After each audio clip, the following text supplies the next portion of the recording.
হুজুর গৌসুল আজম বলছেন, যেই ব্যক্তির মধ্যে ভদ্রতা নাই সেই ব্যক্তির মধ্যে কাদেরিয়া তরিকা নাই। হুজুর বলছেন, কোন মানুষকে তুমি নিজের চেয়ে ছোট মনে করিও না, এটাকে ভদ্রতা বলে। হুজুর মানুষটা যদি বয়সে আমার ছোট হয়, যদি বয়সে ছোট হয় তো মনে করবা বয়স কম তো গুণও কম। হুজুর যদি বয়স বেশি হয় চিন্তা করবা তখন বয়স বেশি তো আমলও বেশি।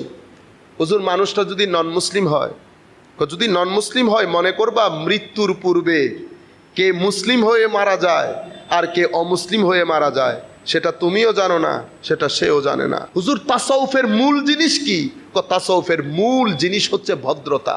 সেই জন্য হুজুর গৌসুল আজম বলছেন না, দারাস্তুল ইলমা হাত্তা সিরতু কুতুবা, ইলম শিখতে শিখতে আমি কুতুব হয়ে গেছি। কোন ইলম শিখেছে?